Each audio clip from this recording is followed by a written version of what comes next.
ஆண்டவராகிய இயேசு கிறிஸ்துவின் நாமத்தினால உங்களை வரவேற்கிறேன். கர்த்தர் தாமே உங்களை ஆசீர்வதிப்பாராக. இந்த நாள் ஒரு மகிமை நாளாய் ஆண்டவர் மாற்றி தருவாக. தேவன் அற்புதங்களையும் ஆச்சரியமான காரியங்களை குறித்து செய்வாராக.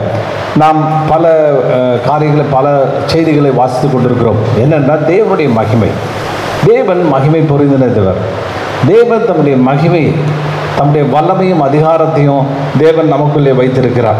அப்போ தேவன் தம்முடைய மகிமையை அவர் வெளிப்படுத்தியிருக்கிறார். மனுஷனுக்கு ஆண்டவர் பார்த்தீங்கன்னா மனுஷனை உருவாக்கும் போது மகிமையினாலும் கனத்தினாலும் முடிசூட்டினார். மகிமை, அந்த க்ளோரி, அந்த மகிமையை ஒரு மனுஷனுக்கு கொடுத்து அவரை போல மாற்றுகிறார். அந்த தேவ சாயலாகவும் தேவனுடைய ரூபத்தின்படி மனுஷனை உருவாக்குவோம் என்று சொல்லி அவருடைய சாயலாக இருக்கிற அந்த மகிமையை தேவன் அங்கே மனிதனுக்கு கொடுக்கிறார். அந்த மகிமை குறித்து தொடர்ந்து பல காரியங்களை வாசித்து வருகிறோம். இந்த நாளிலே நாம் தியானிக்க போகிற வசனங்கள் 2 கொரிந்தியர் புத்தகம் 3வது அதிகாரம் 6-7 வசனங்களை வாசி. புது உடன்படிக்கையின் ஊழியக்காரராயிருக்கும்படி அவரே எங்களை தகுதியுள்ளவராக்கினார். அந்த உடன்படிக்கை எழுத்துக்குரியதாயிராமல் ஆவிக்குரியதாயிருக்கிறது. எழுத்து கொள்ளுகிறது, ஆவியோ உயிர்ப்பிக்கிறது. எழுத்துக்களினால் எழுதப்பட்டு கற்களில் பதிந்திருந்த மரணத்துக்கு எதுவான ஊழியத்தை செய்த மோசேயினுடைய முகத்தில் மகிமை பிரகாசம் உண்டானபடியினால் இஸ்ரவேல் புத்திரர் அவன் முகத்தை நோக்கி பார்க்க கூடாதிருந்தது.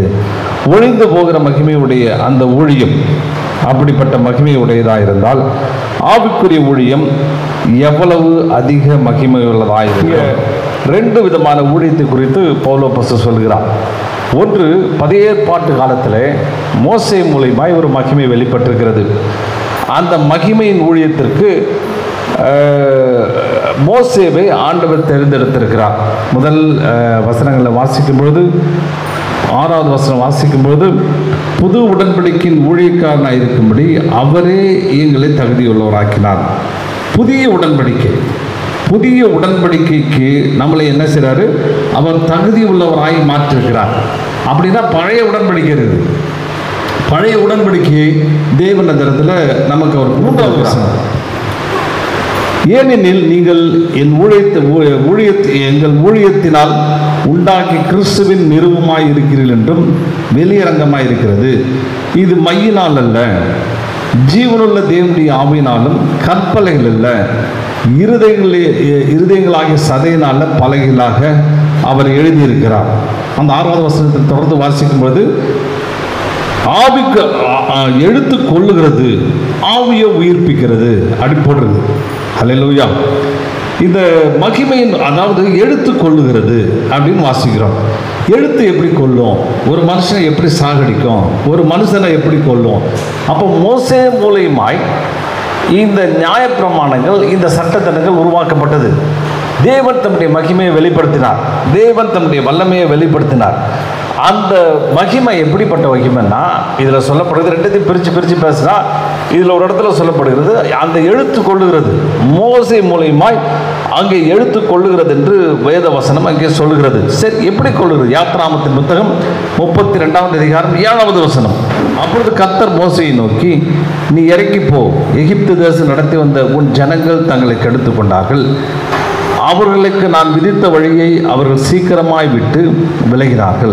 அவர்கள் தங்களுக்கு ஒரு கன்றுக்குட்டியை வார்ப்பித்து அதை பணிந்து கொண்டு அதற்கு பலியிட்டு இஸ்ரவேல் தங்கள் எகிப்திலிருந்து அழைத்து கொண்டு வந்த உங்கள் தெய்வங்கள் இவைகளே என்று சொன்னார்கள்.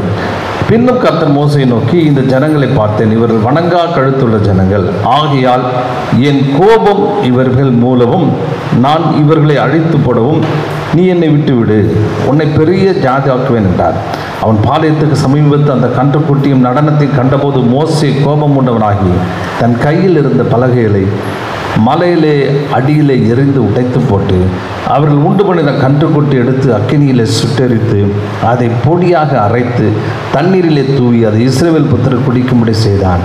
பின்பு மோசே ஆரோனை, நீ இந்த ஜனங்கள் மேலும் இந்த பெரும் பாதகத்தை சுமத்துக்கு என்ன காரியம் செய்தார்கள்? 27 வசனம் தொடர்ந்து வாசிக்கும் பொழுது கிட்டத்தட்ட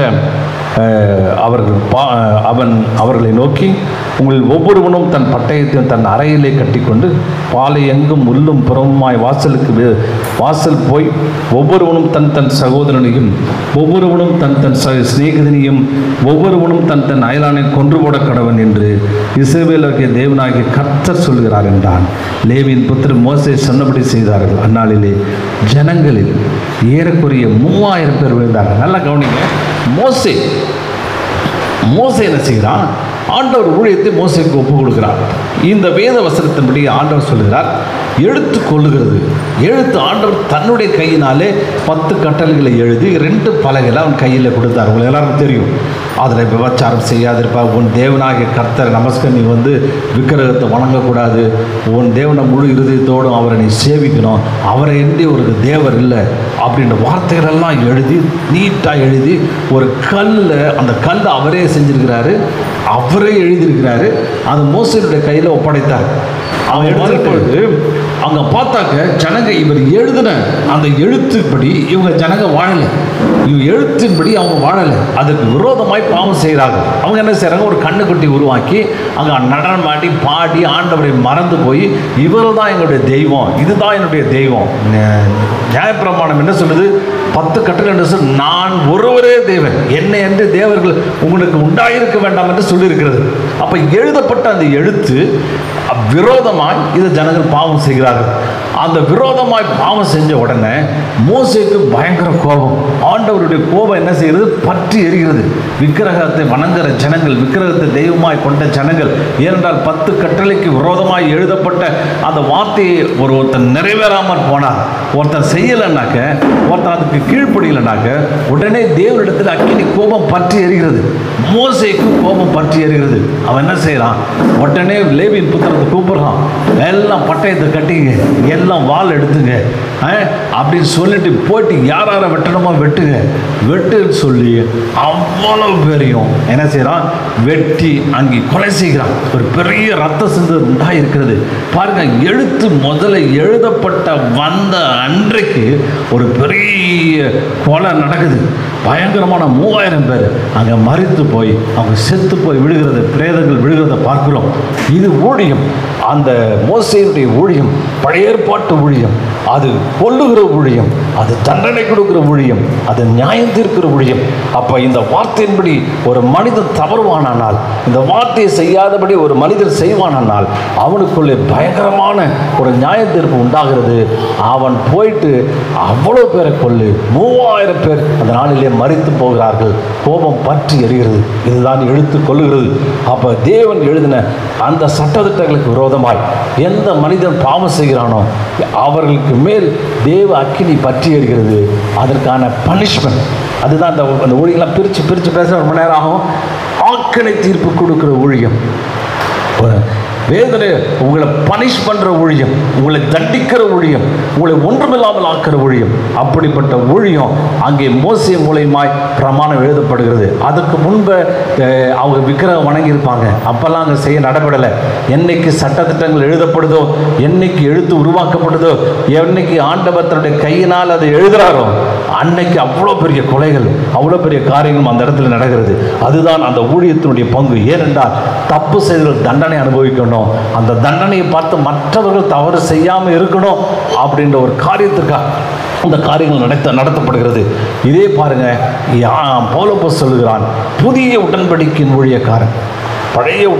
பழைய எழுத்து கொள்ளுகிறது, ஆவியை உயிர்ப்பிக்கிறது. அல்லேலூயா. இதன் அர்த்தத்தை பார்ப்போம். அப்போ எழுத்து இவ்வளோ பேரை அன்னைக்கு எழுதுன அன்னைக்கு 3000 பேர் கொலை செஞ்சிருச்சு.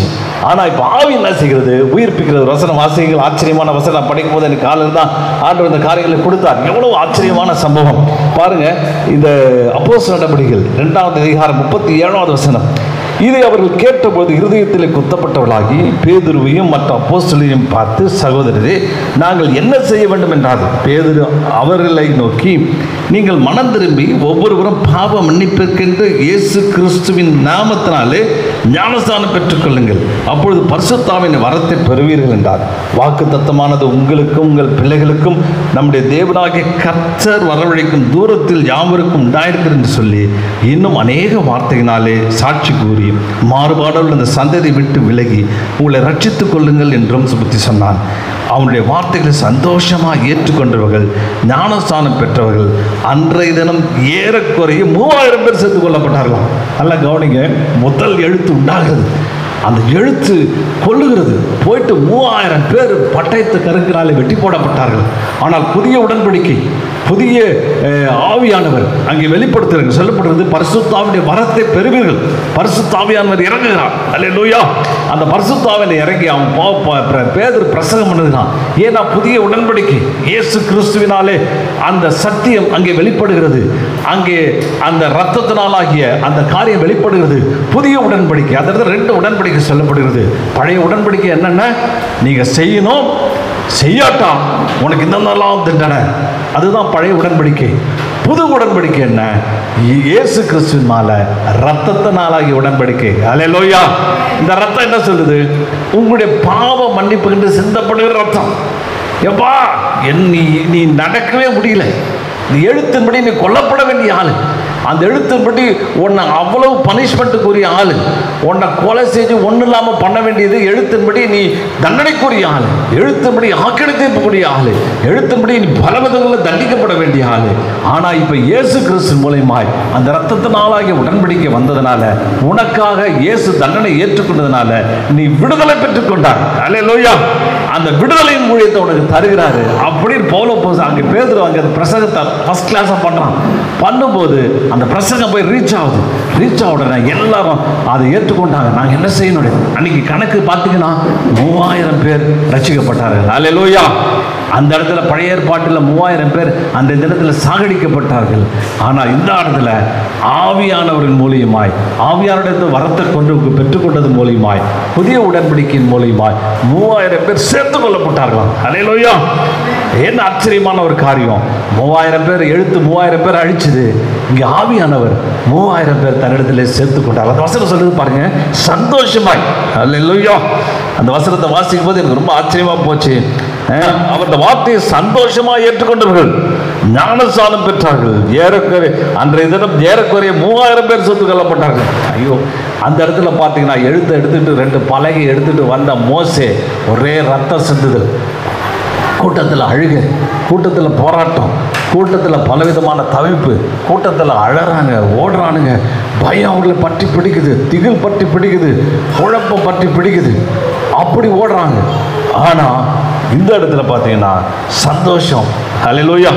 ஒரு பெரிய சமாதானம், சந்தோஷம், அப்படியே சும்மா ஹாப்பி, ஜாய். இன்னைக்கு சபை அப்படிப்பட்ட சந்தோஷம். இந்த சபையில் பார்த்தீங்கன்னா இங்கே வர்றது பெரிய சந்தோஷம். அப்படியே நெருக்கமாக இல்லை, அப்படியே குழப்பமாக இல்லை, அப்படியே தவிப்பாக இல்லை, அப்படியே கலக்கமாக இல்லை, எதுவுமே இல்லை. அங்கே வந்து பிரகாசம். அல்லேலூயா. அங்கே ஆலயத்துக்குள்ளே வரும்போது சந்தோஷம் அங்கே பீரிட்டு எழுகிறது. சந்தோஷமாக ஏற்றுக்கொண்டாங்க. அந்த நாட்களில் வேதனை அழுகு குரல் கேட்டுச்சு. இந்த நாளில் புதிய உடன்படிக்கையின் சத்தியத்தை சொல்லும் பொழுது, புதிய உடன்படிக்கையின் ஆவியானவர் இறங்கும் பொழுது, இந்த ஆவியானவர் சந்தோஷமாய் அந்த 3000 பேர் ரட்சிக்கப்பட்டு அவர் சபையிலே சேர்த்து கொள்ளப்பட்டார்கள். இதுதான் புதிய அந்த எழுத்து கொள்ளுகிறது, ஆவியும் உயிர்ப்பிக்கிறது. அந்த தினம் 3000 பேர் உயிர்ப்பிக்கப்பட்டாங்க. அந்த முதல் இதில் 3000 பேர் இறந்து போனாங்க, பட்டய கருக்கினால் இறந்து போனார்கள். அப்போ பாருங்க, இதுதான் இந்த ஊழியத்தினுடைய அந்த மகிமை. ரெண்டாவது சொல்லப்படுறது, அது ஒழிந்து போகிற மகிமை, இது ஒழியாத மகிமை. அல்லேலூயா. அந்த ஊழியம் ஒழிஞ்சு போயிடுச்சு. அது கொஞ்ச நாள் தான் அது தண்டனை கொடுத்துட்டு போன. இயேசு கிறிஸ்து மூலியமாய் இந்த ஊழியம் நிலைநிறுத்தப்படுகிறது. இந்த ஊழியம் பல விதங்களில் அங்கே நிலைநிறுத்தப்படுகிறது. அங்கே அவர்கள் பல காரியங்களை அவர்கள் அங்கே செய்யப்படுகிறார். ஆண்டவர் ஆச்சரியமான காரியங்களை அவர் செய்கிறார். இன்னும் இதில் பிரித்து பேசிட்டே போகலாம். இந்த இடத்துல பார்த்தீங்கன்னா நீதியை கொடுக்கிற ஊழியம். 30 வசனம், ஆக்கினை தீர்ப்பு கொடுக்கும் ஊழியம் மகிமுள்ளதாக இருந்தால் நீதியை கொடுக்கும் ஊழியம் அதிகமுள்ளதாக இருக்குமே. ஹல்லேலூயா. பாருங்க, அந்த ஊழியம் ஆக்கினை தீர்ப்பு கொடுக்கிற ஊழியம். இந்த பழைய ஏற்பாட்டில் நான் வாசிக்கும் போதெல்லாம் பார்ப்பேன். ஒவ்வொரு வாட்டியும் தப்பு பண்ணிட்டு அங்கேருந்து புத்திரர்களுக்கு இது மோசைக்கு எதிர்த்து கலகம் பண்ணுறானுங்க. அவங்க வந்து கோராகின் புத்திரர்களுக்கு கலகம் பண்ணுறாங்க. அன்றைக்கி 25,000 பேர் அவுட்டு, இன்னும் 30,000 பேர் அவுட்டு, 40,000, 30,000, 20,000, 70,000ன்னு செத்துக்கிட்டே இருக்கிறானுங்க. ஆனால் இந்த புதிய ஏற்பாட்டு ஊழியம் அப்படி இல்லை. அது நீதியை கொடுக்கும் ஊழியம். நீதியை கொடுக்கும் ஊழியம் அதிகம் உள்ளதாக இருக்கிறது. இந்த ஊழியம் எப்பேற்பட்ட ஊழியம்? இது அற்புதத்தின் ஊழியம். அந்த நாளில் பாவம் செய்த ஒவ்வொருவர்களையும் தேவ மகிமை என்னைக்கு நியாயப்பிரமாணம் எழுதப்பட்டதோ அவங்க வாழ்க்கையில் சாபமும் அநியாயமும் பிரச்சனையும் வந்துகிட்டே இருந்தது. ஆனால் புதிய ஏற்பாட்டு ஊழியம் அப்படி இல்லை. ஒரு வசன வாசிகள் 20 லூக்கா எழுதின புத்தகம் 5வது அதிகாரம் 24. பூமியிலே பாவங்களை மன்னிக்க மனுஷகுமாரனுக்கு அதிகாரம் உண்டு என்பதை நீங்கள் அறிய வேண்டும் என்று சொல்லி திமிர்வாதக்காரனை நோக்கி, நீ எழுந்து உன் படுக்கையை எடுத்துக்கொண்டு உன் வீட்டுக்கு போ என்று நான் உனக்கு சொல்கிறேன் என்றார். உடனே அவன் அவர்களுக்கு முன்பாக எழுந்து தன் படுக்கை எடுத்துக்கொண்டு தேவனை மகிமைப்படுத்தி தன் வீட்டுக்கு போனான். பாருங்க, ஒரு மனுஷன் திமிர்வாதக்காரன். திமிர்வாத நோய்னா என்ன? திமிர் பிடிச்ச வியாதியா? திமிர் வந்தால் வர்ற வியாதியா என்னன்னு தெரியல. திமிர்வாத நோய்னா டோட்டல் பேரலிசம். முழுவதும் கை காலெலாம் அசைக்கவே முடியாது. போட்ட இடத்துல போட்டபடி கிடப்பான். போய் கட்டில் போட்டிங்கன்னா கட்டிலில் வந்து அவனுக்கு கண்ணை மட்டும்தான் அசைக்க முடியும், வேறு எதையுமே அசைக்க முடியாது. விரலை கூட அசைக்க முடியாது. அவனுக்கு ஏதாவது சொல்லணும்னா கூட அவனால் முடியாது. அதுதான் டோட்டல் பேரலிசம். இந்த நாட்டில் சொல்லுவாங்க டோட்டல் பேரலிசம். முழு தலையிலேருந்து கால் வரலையும் வாத நோய். அப்போ அவனால் கண்ணை மட்டும்தான் அசைக்க முடியும். கண்ணை வச்சு என்ன சொல்ல முடியும்? ஏதாவது ஒரு விஷயம் கேட்கணும்னா எப்படி கேட்க முடியும்? ஒரு எனக்கு சாப்பாடு வேணும், இல்லை தாகத்துக்கு தண்ணி வேணும்னு கேட்டால் எதுக்கு எப்படி கேட்பான்? ஒன்றுமே சொல்ல முடியாது. அவனால் எதையுமே செய்ய முடியாது. அவனால் ஒரு எறும்பு கட்டெரும்பு உடம்புல ஊறினா கூட எப்படி சொரியன்னு கூட அவனால் முடியாது. அவனால் எதையுமே செய்ய அதை சொல்லவும் கூட முடியாது. அவ்வளவு பெரிய வேதனை. எந்த இடத்துல போட்டாலும் அந்த இடத்துல அப்படியே கிடப்பான். அப்படிப்பட்ட ஒரு ஆளை தூக்கிட்டு வராங்க. அவனை தூக்கிட்டு கூட வர முடியல, நடத்தி கூட கொண்டு வர முடியல, கட்டிலோடு தூக்கிட்டு வரானு. கட்டிலோடு தூக்கிட்டு வந்தோடனே அவர் அவனை பார்த்து சொல்கிறாரு, உன்னுடைய பாவங்கள் மன்னிக்கப்பட்டது. நீ உன் படுக்கையை எடுத்துன்னா உன் படுக்கையை எடுத்துக்கொண்டு உன் வீட்டுக்கு போ அப்படின்னு சொல்ற. நீ எழுந்து உன் படுக்கை எடுத்துக்கொண்டு உன் வீட்டுக்கு போ என்று நான் உனக்கு சொல்லுகிறேன். உடனே அவன் அவருக்கு முன்பாக எழுந்து தன் படுக்கை எடுத்துக்கொண்டு தேவனை மகிமைப்படுத்தி தன் வீட்டுக்கு போனான். பாருங்க, புதிய ஏற்பாட்டினுடைய ஊழியம், இயேசு கிறிஸ்துடைய ஊழியம். இயேசு கிறிஸ்துடைய மூலியமாய் கிருபை வெளிப்படுகிறது. புதிய ஏற்பாட்டு ஊழியம், புதிய உடன்படிக்கையின் ஊழியம், நீதியை கொடுக்கிற ஊழியம். நீதினா தேவ நீதி. ஹல்லேலூயா. தேவன் கொடுக்கிற இரக்கம், தேவன் கொடுக்கிற உருக்கத்தை தேவன் வெளிப்படுத்துகிறார். ஒரு மனுஷன் பாவம் செய்யறான், செஞ்சதுனால அவன் எப்படிப்பட்ட பாவம் செஞ்சிருப்பான்னா சொல்லவே முடியல. ஏன்னா அவனுடைய சரீரம் முழுவதும் படுத்த படுக்கையா போயிடுது. ஒரு விரல கூட அசைக்க முடியாதபடி முழு தீவிரவாதத்துக்குள்ள போயிருக்கிறான். அவனுடைய கொடிய வேதனை அனுபவிக்கிறான். அதுக்கு மருந்து கிடையாது, மாத்திரை கிடையாது. இந்த நாளில் எந்த மாத்திரையும் கிடையாது. அப்படிப்பட்ட பாதிக்கப்பட்ட ஆளை அங்கே தூக்கிட்டு வராங்க. அவன் கிடப்பதற்கு முதல் காரணம் பாவம். அந்த பாவம் அவனுக்கு மன்னிக்கப்படலை. அந்த எழுத்து அவனை கொன்னுடுச்சு.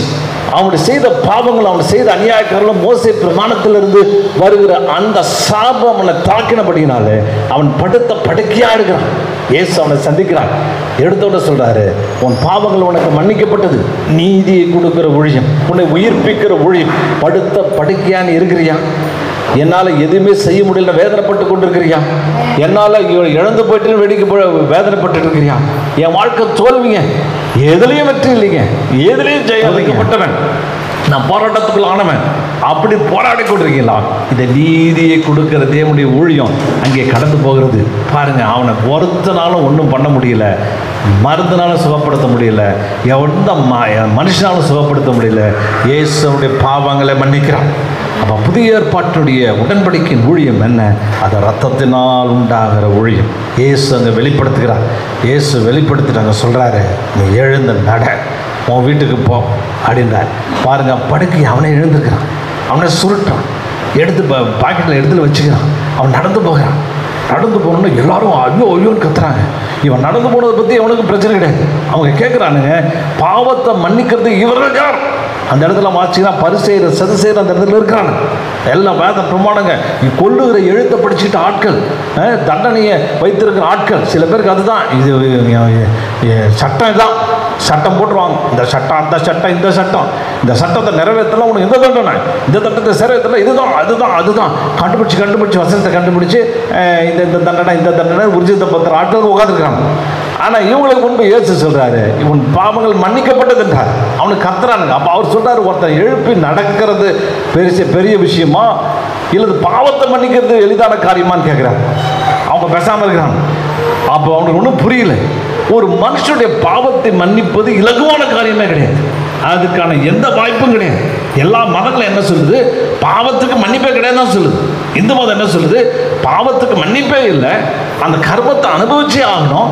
அந்த பாவத்தை, இந்த பாவத்தினுடைய தண்டனை இந்த உலகத்தில் அனுபவிச்சு பத்தலைன்னா இன்னொரு பிறவி எடுத்து அந்த இதுலையும் அனுபவிக்கணும். இப்படி 7 பிறவி எடுக்கணும், இல்லது அது பத்தலைன்னா இன்னும் பல பிறவிகள் எடுக்கணும் அப்படின்னு வேதங்களும் எல்லாம் போதிக்குது. பாவத்துக்கான தண்டனை அனுபவித்தே ஆக வேண்டும் தான் எல்லா மதங்களும் போதிக்கிறது.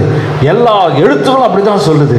ஆனால் ஆண்டவராகிய இயேசு கிறிஸ்து, ஹல்லேலூயா, தேவாதி தேவன், ராஜாதி ராஜா, இந்த சாபத்தை மாற்றுகிற தேவன், இந்த பாவத்தை தொலைக்கிற தேவன், இந்த பாவத்துக்கு மன்னிக்கிற அதிகாரம் பட்டவராகிய ஆண்டவராகிய இயேசு இந்த உலகத்தில் வந்து அவனை எளிதாக இந்த பாவத்தை மன்னிக்கிறான்.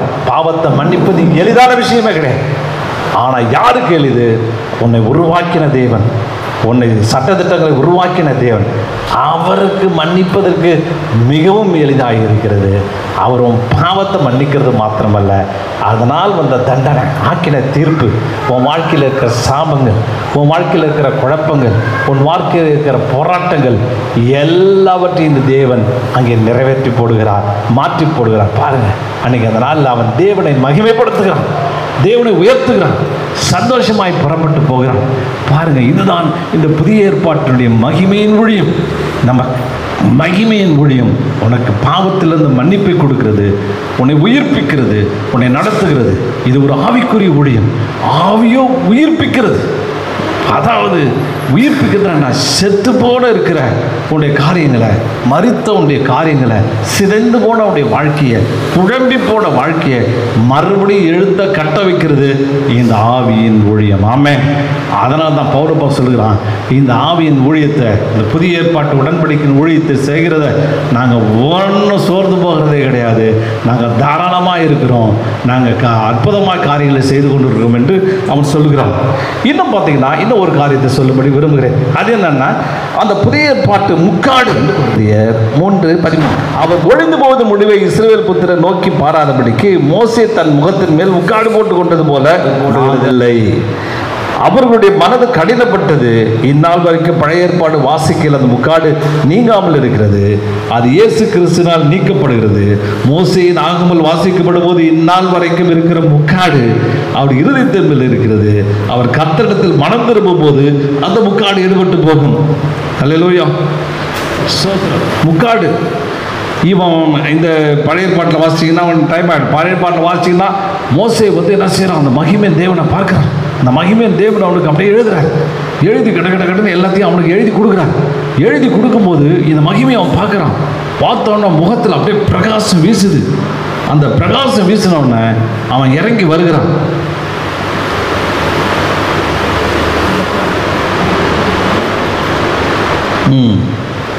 அவன் இறங்கி வருகிறான். வரும்பொழுது அந்த முகத்தை உங்களால் பார்க்க முடியல. அந்த முகத்தை பார்க்க முடியாதனால அவங்க என்ன செய்கிறாங்க? பயப்படுறாங்க. பயப்பட்டு ஐயோ ஐயோ வேணா ஐயா, அந்த க்ளோரி, அந்த மகிமையை பார்த்தா எங்களுக்கு பயமாக இருக்குது. ஏன்னா முதல்ல மோசே இறங்கி வந்தோடனே இந்த மகிமை வந்து ஆக்கின தீர்ப்பு கொடுத்துச்சு.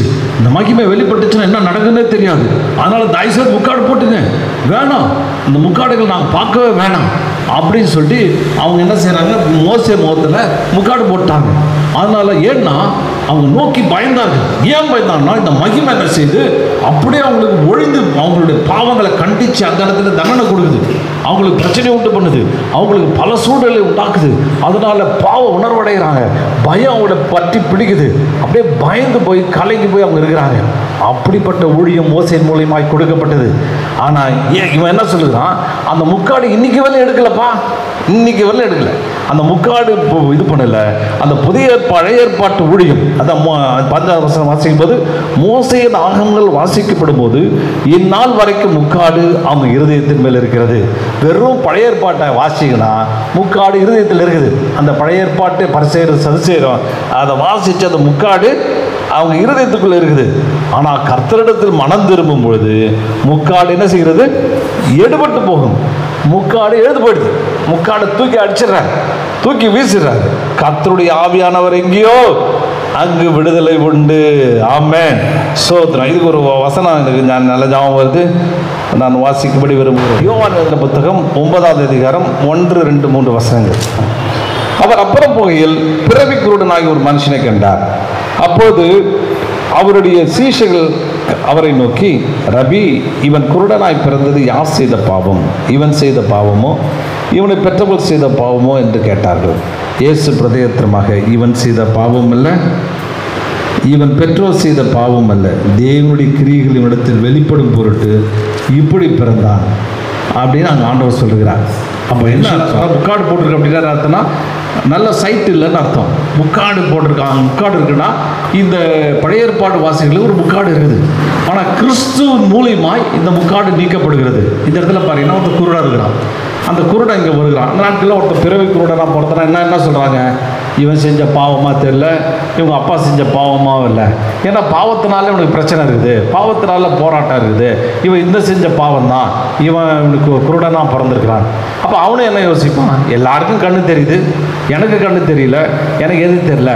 அப்போ நான் செஞ்சேன், எங்கள் அப்பா என்ன செஞ்சாருன்னு தெரியல, நான் என்ன செஞ்சான்னு தெரியல அப்படின்ற ஒரு முக்காடு அவங்களுக்குள்ளே போடப்பட்டிருக்கிறது. அந்த முக்காடு என்ன செய்யுது? மறைக்கப்பட்டிருக்கிறது.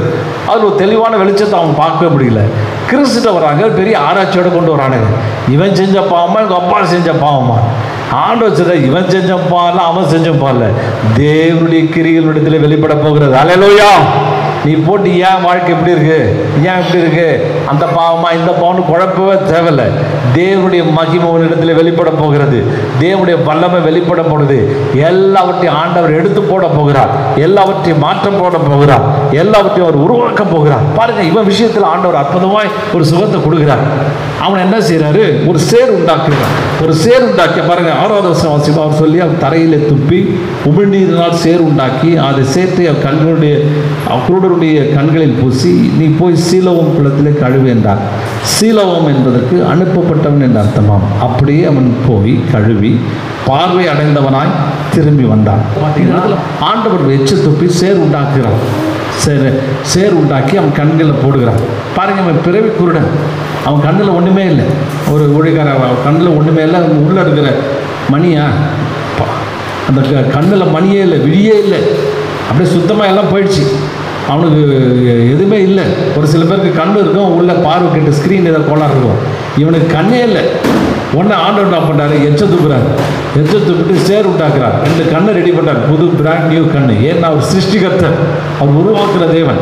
2 அவர் உருண்டையாக உருட்டி அதை நல்ல கோழி குண்டு மாதிரி ஆக்கி அதை அழகாக எல்லாத்தையும் செட் பண்ணிவிட்டு திருப்பி 2 கண்ணை வச்சு சேர்த்து வச்சு கண்ணில் அழுத்துட்டு நீ போய் சீலாவம் குளத்தில் போய் கழுவிட்டு வா பண்ணுற. அவன் போகிறான். போயிட்டு சீலாவம் குளத்தில் போயிட்டு அங்கே தண்ணியில் போய் கழுவுறான். ஆண்டு முழு பார்வையை பெற்றுக்கொள்கிறான். அல்லேலூயா, அல்லேலூயா. இதுதான்யா நீதியின் ஊழியம். இதுதான் முக்காடு எடுபட்டு போகிறது. கிறிஸ்துவின் மூலமாய் முக்காடு எடுபட்டு போகிறது. என் வாழ்க்கை ஏன் இப்படி இருக்குது? என் போராட்டத்துக்குள்ளே இருக்குது, என் குழப்பத்தில் இருக்குது, ஏன் எனக்கு இப்படிப்பட்ட தவிப்பு, ஏன் இப்படிப்பட்ட எனக்கு குழப்பம், ஏன் இந்த சூழ்நிலை இருக்கிறேன் அப்படின்னு அங்கே பல விதத்தில் தவித்து கொண்டிருக்கலாம். இந்த குருடா அப்படிப்பட்ட பார்வை, உனக்கு நல்ல வாழ்க்கையை பார்க்க முடியல, ஒரு நல்ல எதிர்காலமே இல்லை, எதிர்காலமே இருண்டு போய் கிடக்குது அப்படி யோசிச்சு கொண்டிருக்கிறியா? உனக்கு ஒரு சிறந்த எதிர்காலத்தை தேவன் உனக்கு உருவாக்கி வைத்திருக்கிறார். ஒரு அற்புதமான எதிர்காலத்தை நீ பார்க்க போகிற. பாருங்க, ஆண்டவர் அங்கே உருவாக்கி அனுப்பப்பட்டவன். சீலோவம் என்றால் அனுப்பப்பட்டவன் அர்த்தம். அனுப்பப்பட்டவனா என்ன அர்த்தம்? இயேசு அனுப்பப்பட்டவராக இருக்கிறார். அல்லேலூயா. அப்ப அந்த இடத்துல கழுவும் போது அந்த தண்ணீரால் கழுவும் போது அவர் சுகத்தை பெற்றுக்கொள்கிறான். அது என்ன அர்த்தம்? தேவனுடைய வார்த்தை தண்ணீரை போல் இருக்கிறது. தேவனுடைய வசனங்கள்லாம் தண்ணீர் குப்பாய் சொல்லப்பட்டிருக்கிறது. அப்போ ஆண்டவர் உருவாக்குகிறார். அந்த வார்த்தை கொண்டு நம்மை நாமே கழுவுகிறோம். ஒவ்வொரு நாளும் நம்முடைய இருதயத்தை கழுவும் போது, நம்முடைய கண்களை கழுவும் போது என் கண்கள் திறக்கப்படுகிறது. புதிய மகிமையை பார்க்கிறீர்கள், புதிய அதிசயத்தை பார்க்கிறீர்கள், புதிய நன்மையான காரியங்களை பார்க்குறீங்க. ஐயோ இதெல்லாம் இருக்கா, இதெல்லாம் பார்க்குறேன்னா அப்படின்னு பார்க்குறீங்க. அது யார் பார்க்குறா? அனுப்பப்பட்டவன். அல்லேலூயா. அனுப்பப்பட்டவராகிய இயேசு அவரிடத்துல கழுவும் போது, அவரிடத்துல வரும்போது, அந்த குளத்துக்குள்ளே நீ கடந்து போகும்போது உன் கண்களை ஆண்டவர் திறக்கிறார். ஆமென். புதிய அதிசயங்களை பார்க்கிற, புதிய கிருபைகளை பார்க்கிற, புதிய வல்லமைகளை பார்க்கிற, வேதத்தை வாசிக்கும் போது எல்லா காரியத்தையும் பார்க்கிற. முக்காடு உன் கண்களை மறைக்கப்பட்டிருக்கிற அந்த திரை, நீ பார்க்க முடியாதபடி அடைக்கப்பட்டிருக்கிற அந்த ஆவிக்குரிய குருடு, அந்த குருடை ஆண்டவர் எடுத்து போடுகிறார். எப்படி எடுத்து போடுகிறார்? இதை கிறிஸ்து என்கிற தேவாதி தேவன் மூலமாய் கிறிஸ்து இடத்துல வரும் பொழுது எப்படி பிறவி குருடன், கண்ணு தெரியாது. நாம் அப்படிதான் பல இடங்களில் பிறவி குருடனா இருக்கிறோம். ஒண்ணுமே தெரியல, என்னமோ வாழ்ந்தோம், என்னமோ வாழ்ந்துட்டு இருக்கிறோம், எங்கேயோ போயிட்டு இருந்தோம், ஏதோ ஒரு இது இல்லாமல் இருந்தோம். ஆனால் ஆண்டவர் இந்த நாளிலே கிறிஸ்துவிடத்தில் வரும்பொழுது அந்த முக்காடு எடுபட்டு போகிறது. ஆண்டவர் பரிபூரண சுகத்தை நமக்குள்ளே என்ன செய்கிறாரு? அவர் வைக்கிறார். அவனை பூரண கிருபைக்குள்ளே அங்கே நடத்துகிறார். அப்போ அந்த முக்காடிலிருந்து அங்கே மாற்றப்படுகிறது. இயேசு சொன்னார், சோதரம் அவனுடைய மன குருடாக்கி பிசாசு பிரபஞ்சத்தின் அதிபதி உடைய கண்களை குருடாக்கி போட்ட ஜனங்களை அவருடைய மகிமையின் வெளிச்சம், அவருடைய மகிமை அவரிடத்தில் வீசும்பொழுது அவருடைய கண்கள் திறக்கப்படுகிறது. அவருடைய கண்கள் அங்கே நிவர்த்தியாக்கப்படுகிறது. அவர் வெளிச்சத்தை காண்கிறார்கள். கண்கள் அங்கே திறக்கப்படுகிறது. அப்போ அனுப்பப்பட்டவராகிய இயேசு கிறிஸ்துவத்தில் வரும் பொழுது அந்த நீதியை கொடுக்கிற ஊழியம், அந்த நீதியை பிரஸ்தாபப்படுத்துகிற ஊழியம் நீதியின் மூலியமாய் மாற்றப்படுகிறது. அப்போ பழைய ஏற்பாட்டு உடன்படிக்கை அல்ல, புதிய உடன்படிக்கையின் மூலியமாய் புதிய ஏற்பாட்டு ஊழியக்காரர்களாக நாம் திறந்த மனதோடு கூட பேசுகிறோம், ஓப்பனாக பேசுகிறோம். எப்பா இதுதான்ப்பா ஒரு லைஃபு, இதுதான் இது, உன் பாவம் உனக்கு தடையாக இருக்க போகிறதில்லை, சாபம் உனக்கு தடையாக இருக்க போகிறதில்லை, எந்த பிரச்சனையும் உனக்கு தடையாக இருக்கிறதில்லை. இயேசு மாற்றப் போகிறார், ஆவியானவர் அசைவாட போகிறார், உனக்குள்ள ஒரு பெரிய நன்மையை உருவாக்கப் போகிறார் என்று சொல்லி நாம் திடப்படுத்துகிறோம். நம்மளை மாற்ற தேவன் நமக்கு உதவி செய்கிறார். அப்போ அப்பேற்பட்ட ஊழியத்தை தேவன் நமக்கு கொடுத்திருக்கிறார், நம்முடைய கைகளிலே ஒப்படைத்திருக்கிறார். அவைகளை கொண்டு நாம் ஊழியம் செய்கிறோம், நாம் வெற்றி சிறக்கிறோம், அநேகரை நன்மைக்குள்ள நடத்துகிறோம், அநேகரை கிருபைக்குள்ள நடத்துகிறோம், நாம் நன்மைகளை பெற்றுக்கொள்கிறோம், புதிய ரூபத்தின் மேல் மகிமை அடைகிறோம். இந்த மகிமையை பெற்றுக்கொண்டு அதை அப்படியே நாம் பிரதிபலிக்கிறோம். நம்ம கண்கள் திறக்கப்படுகிறதும் இல்லை, நம்ம மூலியமாக இருக்க வெளிச்சத்தை அநேகர் கண்களை திறக்க உதவி செய்யணும். நம்ம போகணும், போயிட்டு இந்த வெளிச்சத்தை எங்கெங்கெல்லாம் எடுத்துகிட்டு போகிறோமோ, எங்கெங்கெல்லாம் கொண்டு போகிறோமோ, எங்கெங்கெல்லாம் எடுத்துகிட்டு போகிறோமோ அங்கெல்லாம் அந்த வெளிச்சம் காணப்படுகிறது. இயேசு கிறிஸ்துவை பற்றி சொல்லும்போது அவர் சொல்லுகிறார், செபுலோன் திசைகளில் அவர் போகும்போது இருளில் இருக்கிற ஜனங்கள் வெளிச்சத்தை கண்டார்கள். அவர் போனார், கிளம்பி போகும்போது அங்கே வெளிச்சத்தை எல்லாரும் பார்க்குறாங்க. அப்போ நமக்குள்ள பெற்ற வெளிச்சம், நாம் கண் திறக்கப்பட்ட இந்த வெளிச்சத்தை எடுத்துகிட்டு போய் எல்லா இடங்களிலும் கடந்து செல்வோம், எல்லா இடங்களிலும் போய் சொல்லுவோம்.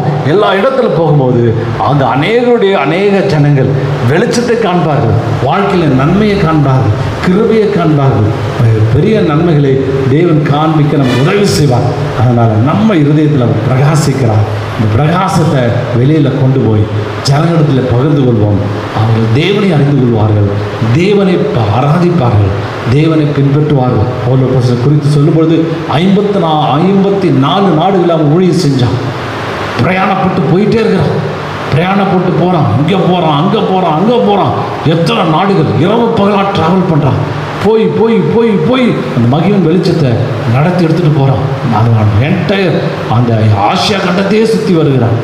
இவனை பார்க்குறோம். ஒவ்வொரு சீஷர்களும் அவர் சொல்கிறார், உலகின் கடைசி வரைந்தும் போப்பான்ட்டார். சோத்திரம்.